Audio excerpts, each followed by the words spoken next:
नमस्कार विद्यार्थी मित्रांनो, स्वागत आहे तुमचं सर्वांचं आपल्या या चॅनलमध्ये ज्याचं नाव आहे MCC कोचिंग क्लासेस, ज्या ठिकाणी आपण संपूर्ण महाराष्ट्रातल्या विद्यार्थ्यांसाठी नवनवीन ग्रामरची व्हिडिओ घेऊन येत असतो आणि ते सुद्धा अगदी सोप्या ट्रिकमध्ये. तर चला विद्यार्थी मित्रांनो, आज आपण शिकूया एक नवीन अत्यंत महत्त्वपूर्ण ग्रामरचा टॉपिक ज्याचं नाव आहे वॉइस. तुम्ही मागे बघितलंच असेल मित्रांनो, हा टॉपिक आपण एवढ्या सहजतेने शिकायचंय. एकदा तुम्ही हा टॉपिक शिकल्यानंतर मी तुम्हाला प्रॉमिस करतो तुम्ही सुद्धा विसरण्याचा प्रयत्न करूनही विसरणार नाही. तर चला मित्रांनो, सुरुवात करूया.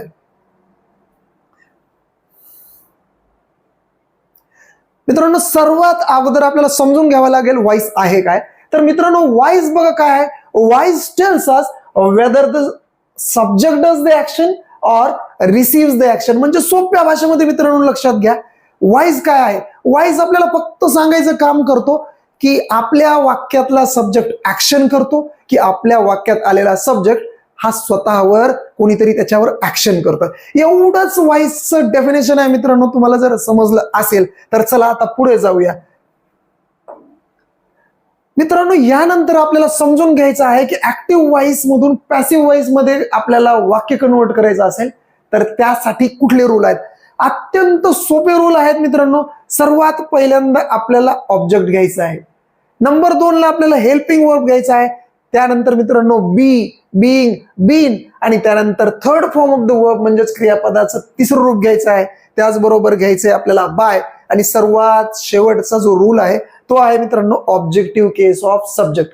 पण तत्पूर्वी तुम्ही म्हणाल ऍक्टिव्ह वॉइस म्हणजे काय आणि पॅसिव्ह वॉइस म्हणजे काय तुम्ही सांगितलं नाही. तर मित्रांनो चला पटदिशी आपण समजून घेऊया ऍक्टिव्ह वॉइस काय असतं आणि पॅसिव्ह वॉइस काय असतं. मित्रांनो, जेव्हा आपण ऍक्टिव्ह वॉइसचं वाक्य वापरत असतो त्यावेळेला काय होत असतं माहितीये का तुम्हाला. आपलं जे फोकस आहे, आपलं जे मित्रांनो फोकस आहे ते फोकस आपलं शिफ्ट होतं. मित्रांनो काय होतं, आपलं फोकस होतं शिफ्ट कशावरती, सब्जेक्टवर. मित्रांनो आपलं जे फोकस आहे ते शिफ्ट होतं सब्जेक्ट वरती.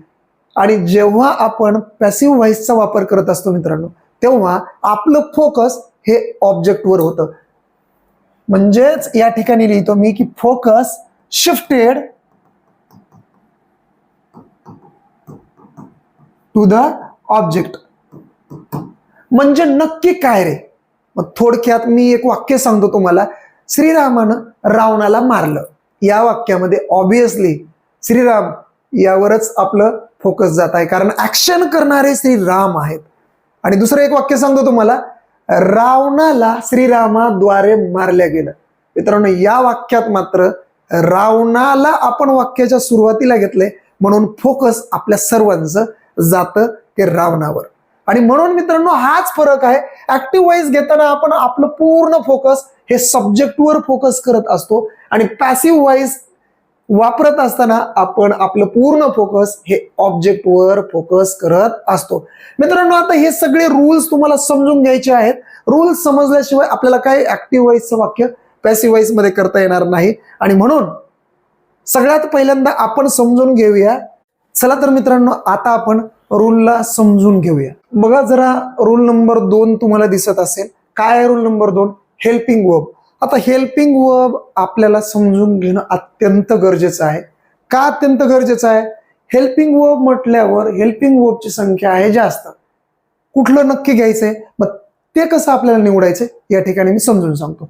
तर मित्रांनो सगळ्यात पहिल्यांदा आपल्याला हेल्पिंग वर्ब किती आहेत आणि त्याच्या फॅमिली आपण समजून घेऊया. सगळ्यात पहिल्यांदा नंबर 1 मित्रांनो काय करायचंय आपल्याला, फॅमिली. बघा फॅमिली आहेत हेल्पिंग वर्बच्या काय आहेत, फॅमिलीज आहेत. ठीक आहे. सगळ्यात पहिली जी फॅमिली आहे ती आहे एम, इज आणि आर ची. सेकंड फॅमिली जी आहे मित्रांनो ती आहे वॉज आणि वर ची. त्यानंतर थर्ड आहे हॅव आणि हॅज ची.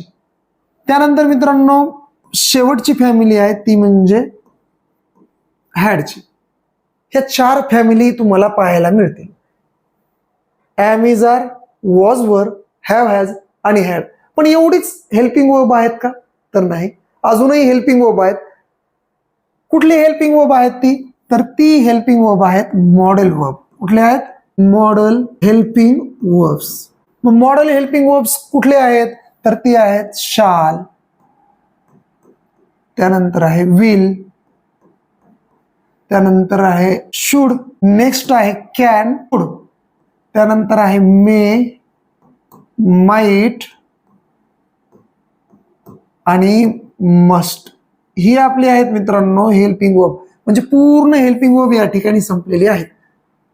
ही आपली प्रायमरी हेल्पिंग वर्ब आणि ही आहेत मॉडेल हेल्पिंग वर्ब. आता काय करायचं मित्रांनो, सगळ्यात महत्वाची गोष्ट म्हणजे आपल्याला ही हेल्पिंग वर्ब निवडत असताना काही गोष्टी समजून घेणं अत्यंत गरजेचं आहे. कुठल्या गोष्टी समजून घेणं गरजेचं आहे मित्रांनो? फॉर एक्झाम्पल, आपल्या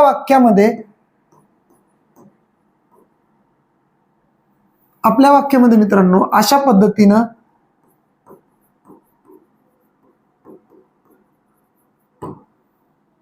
अशा पद्धतीने मित्रांनो तुमच्या वाक्यामध्ये जर ऍम आला असेल, मग आपल्याला काय करावं लागेल? आपल्या वाक्यामध्ये हेल्पिंग वर्ब निवडत असताना केवळ ऍम, इज आणि आरच्याच फॅमिलीमधील एक हेल्पिंग वर्ब आपल्याला निवडावं लागेल. फॉर एक्झाम्पल, आपलं वाक्य ऍम नसून आपल्या वाक्यामध्ये जर वॉज आला असेल, I was telling a story. आता हे एक वाक्य आहे. या वाक्यामध्ये मित्रांनो बघा जरा, हेल्पिंग वर्ब काय आहे? वॉज आहे. जर वॉज हे हेल्पिंग वर्ब आपल्या वाक्यात आला असेल, मग अशा वेळेला आपल्याला काय करावं लागेल? ॲमिजारकडे आपल्याला जायची अजिबात गरज नाही. कुठे जायचंय? मग आपल्याला जावं लागेल सेकंड नंबरच्या फॅमिलीमध्ये, एकतर वॉज एकतर वर, दोन्हीपैकी एक आपल्याला निवडावं लागेल. सिंग्युलर जर सब्जेक्ट असेल तर वॉज निवडणार, प्लुरल सब्जेक्ट असेल म्हणजे अनेक वचन असेल तर वर निवडणार. नेक्स्ट मित्रांनो, जर तुमच्या वाक्यामध्ये हेल्पिंग वर्ब हॅव किंवा हॅज आला असेल, समजून घ्या या पद्धतीनं, अशा पद्धतीने.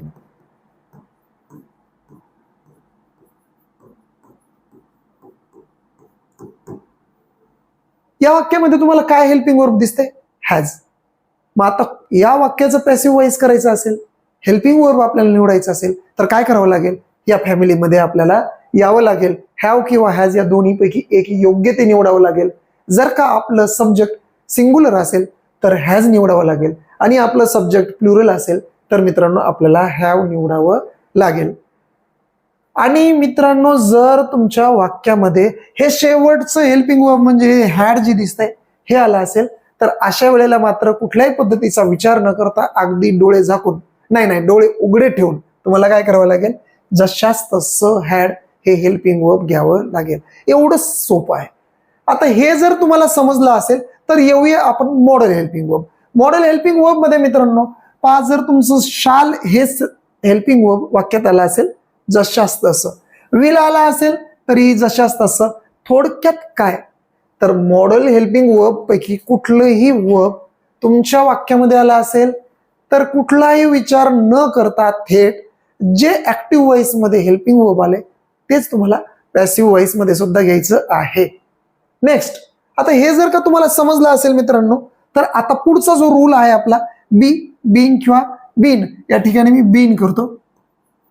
तुम्हाला आता लक्षात येईल, थोडंसं ते राहिलं होतं, जरा समजून घ्या. आता मित्रांनो बी कधी घ्यायचे रे? बी आपल्याला घ्यायचंय जर आपल्या वाक्यामध्ये मॉडेल हेल्पिंग वर्ब आलं असेल. मॉडेल हेल्पिंग वर्ब आत्ताच तुम्हाला सांगितलं मॉडेल हेल्पिंग वर्ब कुठले आहेत बघा, तरी सुद्धा तुम्हाला समजावं म्हणून या ठिकाणी मी सांगतो. हे आहेत मॉडेल हेल्पिंग वर्ब: शाल, विल, शुड, वुड, कॅन, कुड, मे, माइट आणि मस्ट. यापैकी कुठलंही हेल्पिंग वर्ब तुमच्या ऍक्टिव्ह व्हॉइसच्या वाक्यामध्ये आला असेल तर अशा वेळेला रूल नंबर 3 घेत असताना तुम्हाला बी घ्यायचा आहे, कारण यामध्ये बी सुद्धा आहे, बीइंगही आहे आणि बी नाही आहे. अशा वेळेला तुमची फजिती व्हायला नकोय. काय घेणार? मॉडेल हेल्पिंग वर्ब दिसेल तर तुम्हाला बी घ्यायचंय. आता नेक्स्ट आपल्याला काय करायचं मित्रांनो, बीइंग कधी घ्यायचंय?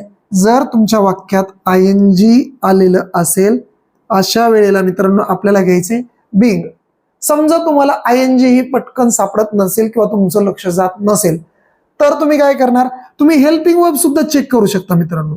ऍम आला असेल किंवा इज आला असेल किंवा आर आला असेल किंवा मग तुमच्या वाक्यामध्ये वॉज आला असेल किंवा वर आला असेल, आज हेल्पिंग वर्ब पैकी कुठलंही हेल्पिंग वर्ब तुमच्या वाक्यात आला असेल तर आयएनजी.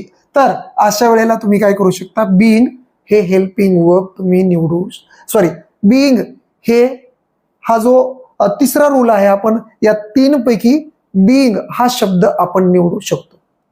नेक्स्ट मित्रांनो, शेवटचं बीन कधी घ्यायचं, तर जेव्हा तुमच्या वाक्यामध्ये क्रियापदाचं तिसरं रूप आला असेल, किंवा तिसरं रूप बऱ्याच वेळा विद्यार्थी म्हणतात की सर तिसरं रूप काय ओळखायलाच येत नाही, त्याहीसाठी आपल्याकडे पर्याय आहेच की.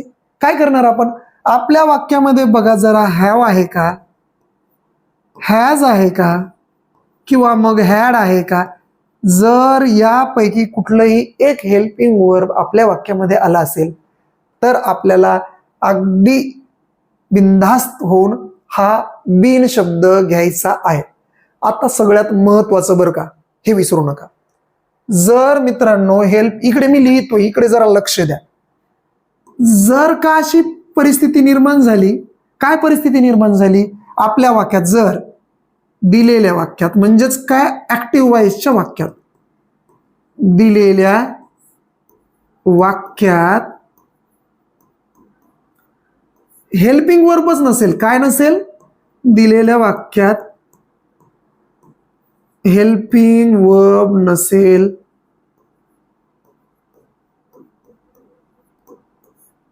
तर, दिलेल्या वाक्यात हेल्पिंग वर्ब नसेल तर काय करणार माहिती आहे, महत्वपूर्ण रूल आहे हा जो तिसरा रूल आहे ना, बी, बीइंग आणि बीन, हा स्किप करायचा. काय करायचं, स्किप करायचा म्हणजे सोडून द्यायचा. तर रूल नंबर 3 सोडून द्या. काय करायचं मित्रांनो, सोडून द्या. एवढं लक्षात आलं. मग आता हे तुम्हाला जर समजलं असेल, तुम्हाला हे सगळं समजलं असेल, तुम्हाला हे समजलं असेल, तर आपण आता पुढचं पाहूया.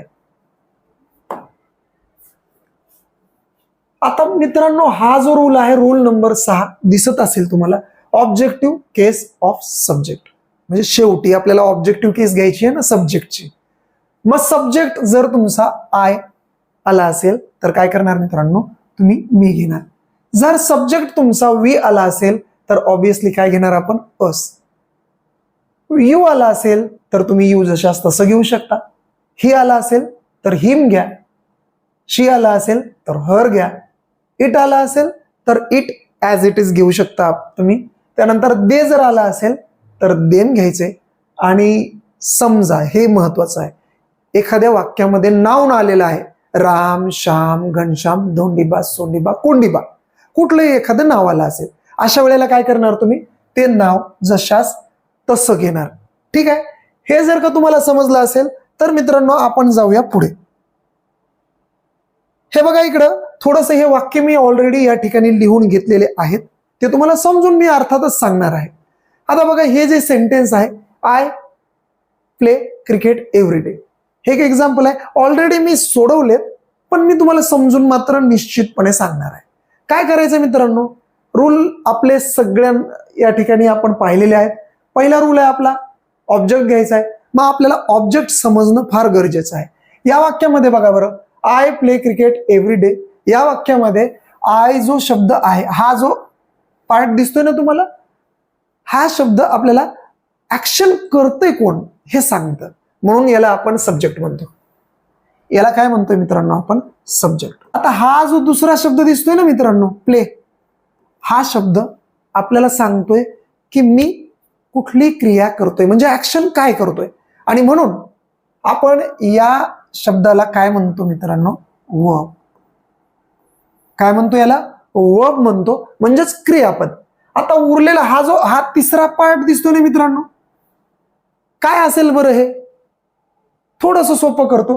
हा इकडला जो पार्ट आहे ना एव्हरी डे, हा टाइम आहे मित्रांनो. काय आहे, टाइम आहे, बरोबर. म्हणजे हे आपल्याला केवळ आणि केवळ वाक्यामध्ये वेळ दाखवायचं काम करत आहे, बरोबर. आणि एवढं जर तुम्हाला लक्षात आलं असेल तर क्रिकेट आरामशीर तुम्हाला कळलं असेल की हे आहे आपलं ऑब्जेक्ट. काय आहे, ऑब्जेक्ट. आता जर ते लक्षात आलं असेल तर तुम्ही हेही समजलं असेल तुम्हाला की सुरुवातीला काय घ्यायचंय. आपल्याला सुरुवातीला ऑब्जेक्ट घ्यायचंय, म्हणून आपण या ठिकाणी क्रिकेट हा शब्द घेतला. नंबर 2 मित्रांनो अत्यंत महत्वाचा आहे, इथे तुम्हाला सहजासहजी लक्षात येणार नाही. नंबर 2 चा रूल आपला आहे हेल्पिंग वर्ब घ्यायचा. बरोबर, मग हेल्पिंग वर्ब कुठलं घेणार. आपल्याकडं एम आहे, इज आहे, आर आहे, वॉज, वर, have, has, had. Modal verb सुद्धा आपल्याकडे आहेत. मग कुठलं घेणार आपण. बघा जरा थोडस ऑब्झर्वेशन करा, या वाक्यामध्ये हेल्पिंग वर्ब तुम्हाला दिसतंय का. नाहीये, या वाक्यात हेल्पिंग वर्ब नाहीये. मग हेल्पिंग वर्ब नसल्यावर आपल्याला काय करायचंय हे थोडक्यात समजून घ्या. जर दिलेल्या वाक्यात हेल्पिंग वर्ब नसेल, जर हेल्पिंग वर्ब नसेल तर मित्रांनो करायचंय काय, थोडस समजून घ्या. जर हेल्पिंग वर्ब आपल्या दिलेल्या वाक्यात म्हणजे ऍक्टिव्ह व्हॉइस मध्ये नसेल, अशा वेळेला काय करायचं मित्रांनो, आपल्याला वर्ब चेक करायचंय. काय चेक करायचं आपल्याला चेक करायचं आहे मित्रांनो वर्ब चेक करायचंय. म्हणजे आपल्याला त्याचा बघायचंय फॉर्म, म्हणजेच रूप. पहिलं आहे, दुसरं आहे, तिसरं आहे, चौथा आहे की पाचवा आहे, हे चेक करायचंय. समजा तुमच्या वाक्यातल्या वर्बचा पहिलं किंवा मग एस ES वालं फॉर्म असेल, मग अशा वेळेला आपल्याला फॅमिली निवडायची. कुठली, ॲमिजार वाली.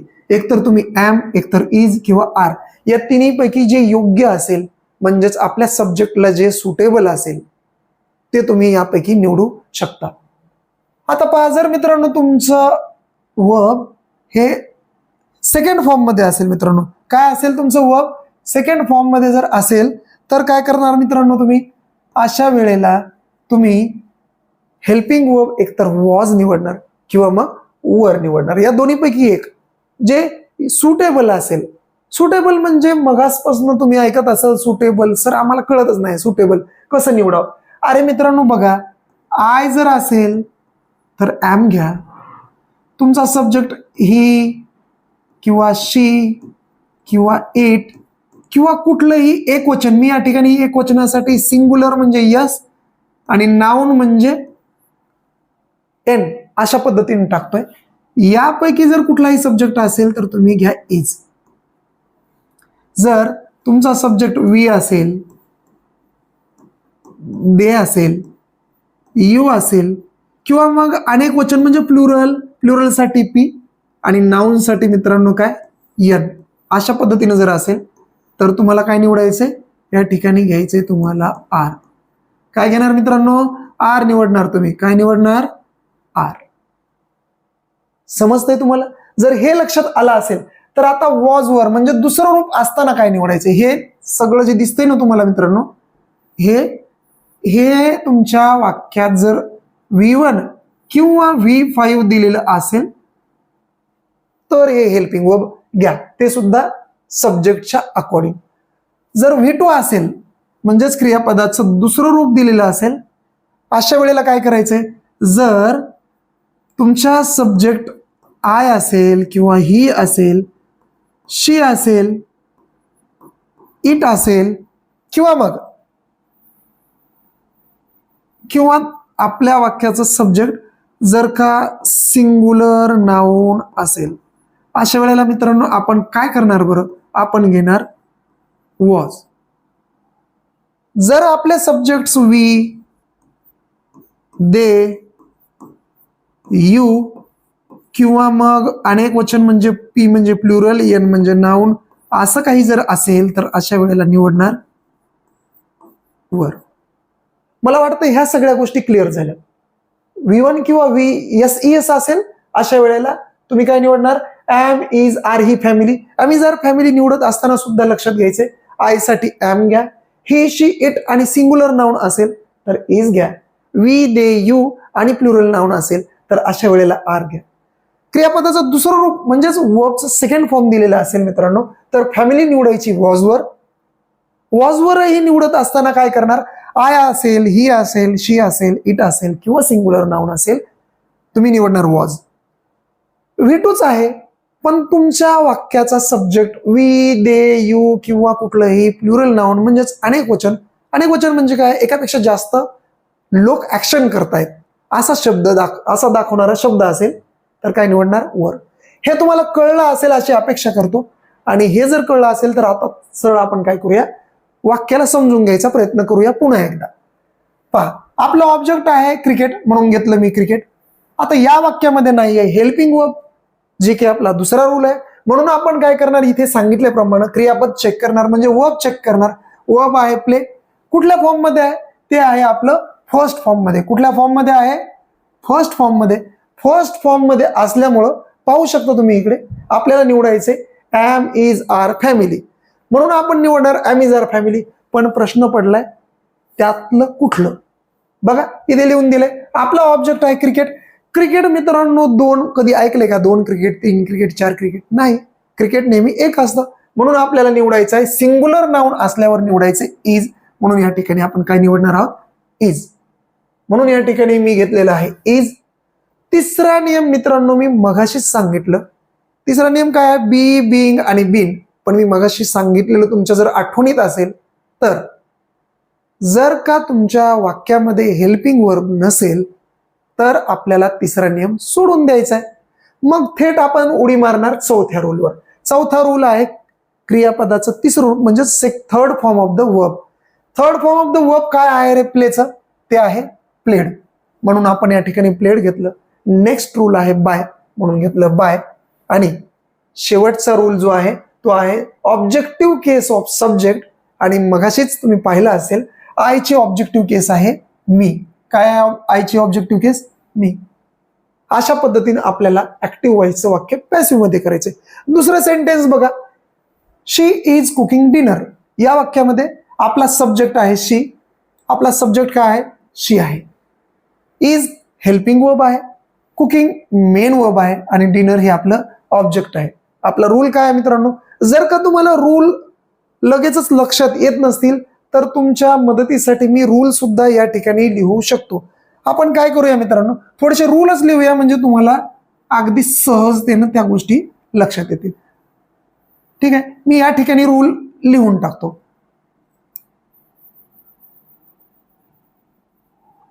ठीक आहे, बघा मित्रांनो या ठिकाणी मी रूल लिहितो. आपले फारच सोपे आणि लक्षात बसतील असे रूल आहेत आपले. पहिला रूल आहे मित्रांनो ऑब्जेक्ट, आपल्याला घ्यायचे ऑब्जेक्ट. दुसरा रूल आहे मित्रांनो आपल्याला घ्यायचे हेल्पिंग वर्ब. तिसरा रूल काय मित्रांनो आपल्याला घ्यायचे बी किंवा बिंग किंवा मग बीन. चौथा आहे आपल्याला घ्यायचे third form of the verb. पाचवा आहे बाय आणि सगळ्यात शेवटचा आहे objective case, objective case of subject. Objective case of subject म्हणजे ऑब्जेक्टची ऑब्जेक्टिव्ह केस ऑफ सब्जेक्ट म्हणजेच सब्जेक्टची आपल्याला घ्यायची आहे ऑब्जेक्टिव्ह केस. आता हे करत असताना पहा एकदा, शी इज कुकिंग डिनर हे वाक्य करत असताना जरा लक्षात घ्या. सगळ्यात पहिल्यांदा आपल्याला काय करायचं मित्रांनो, या ठिकाणी पहा जरा आपल्याला काय करायचं आहे. ओके पहा, हे सेंटेन्स आपल्याला पॅसिव्ह मध्ये करत असताना पहिल्यांदा निवडायचं ऑब्जेक्ट. ऑब्जेक्ट कुठला आहे मित्रांनो, ऑब्जेक्ट आहे आपलं डिनर. पहिल्यांदा घेणार आपण डिनर. नंबर 2 ला काय घेणार, पाहणार आपल्याला घ्यायचंय 2 नंबरला हेल्पिंग वर्ब. यात आहे आपल्याला इज दिलेलं. आता इज दिलंय म्हणजे आपल्याला निवडायचे एमिजार यापैकीच एक. कुठलं निवडणार मित्रांनो, आपलं सब्जेक्ट जर असेल डिनर तर डिनर म्हणजे सिंग्युलर आणि सिंग्युलर असल्यावर निवडायचे इज. इथे पाहू शकता म्हणून या ठिकाणी घेतो मी इज. मित्रांनो मी मगाशी सांगितलं की जर का आपल्या सेंटेन्स मध्ये वर्बला आयएनजी प्रत्यय लागला असेल, आयएनजी लागला असेल तर अशा वेळेला काय घ्यायचंय आपल्याला, बीइंग घ्यायचे. काय घ्यायचंय, बीइंग. म्हणून या ठिकाणी मी घेणार बीइंग. नेक्स्ट रूल आहे आपला third form of the verb, म्हणून कुकिंगचा थर्ड फॉर्म आहे कुक्ड. नेक्स्ट आहे बाय म्हणून घेतो बाय. आणि सगळ्यात शेवटचा ऑब्जेक्टिव्ह केस ऑफ सब्जेक्ट. मग या ठिकाणी सब्जेक्ट आहे शी तर ऑब्जेक्टिव्ह केस होणार हर. या ठिकाणी आपलं हे सेंटेन्स कन्वर्ट झालेलं आहे पॅसिव्ह मध्ये. नेक्स्ट आहे they have completed the project. आता मित्रांनो हे जे सेंटेन्स आहे हे करण्यासाठी आपल्याला निवडायचं आहे ऑब्जेक्ट. ऑब्जेक्ट आहे द प्रोजेक्ट. या ठिकाणी मी घेतो प्रोजेक्टचं ऑब्जेक्ट आहे आपलं द प्रोजेक्ट, म्हणून या ठिकाणी मी घेतोय द प्रोजेक्ट जशास तसं.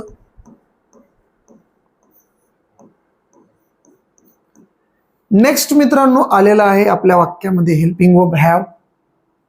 मग हॅव आला असेल तर आपल्याकडे ऑप्शन्स कुठले आहेत? हॅव आणि हॅज. हॅव आणि हॅज. मग हॅव आणि हॅज निवडत असताना आपण काय करणार बघणार. आपण आपला सब्जेक्ट सिंग्युलर आहे की प्लुरल आहे. द प्रोजेक्ट सिंग्युलर आहे म्हणून घेणार हॅज. हॅव आणि हॅज आल्यानंतर आपल्याला घ्यायचंय बीन, म्हणून या ठिकाणी घेतो बीन. त्यानंतर मित्रांनो घ्यायचंय आपल्याला बाय, आणि सगळ्यात शेवटी देची ऑब्जेक्टिव्ह केस देम. उर्वरित हे जे सेंटेन्सेस मित्रांनो तुम्ही करण्याचा प्रयत्न करा. तुम्ही हे करून पहा. जर तुम्हाला जमत असतील तर ट्राय करा, आणि जर जमत नसतील तर पुढच्या व्हिडिओमध्ये ह्या सेंटेन्सला आपण कशा पद्धतीनं पॅसिव्ह वॉइस, हे सुद्धा काही एक्झाम्पल्स आहेत, हे तुम्हाला स्वतः बनवायची आहेत. ठीक आहे. आजच्या व्हिडिओमध्ये एवढंच. पुढचा पुन्हा एकदा आपण व्हिडिओ घेणार आहोत की इम्पेरेटिव्ह सेंटेन्सचं पॅसिव्ह कसं करायचं. सध्या जर तुम्हाला हा व्हिडिओ आवडला असेल तर या व्हिडिओला लाईक करायला विसरू नका. कमेंट करा, शेअर करा, तुमच्या मित्रांसोबत हा व्हिडिओ जास्तीत जास्त शेअर करा. आणि जर तुम्ही या व्हिडिओवर नवीन असाल तर सबस्क्राईब करायला सुद्धा विसरू नका. आणि बरं का, त्या बेल आयकॉनला हिट करा, जेणेकरून अशाच प्रकारचे वेगवेगळे व्हिडिओज अगदी तुमच्यापर्यंत वेळेवर पोहोचतील. नमस्कार.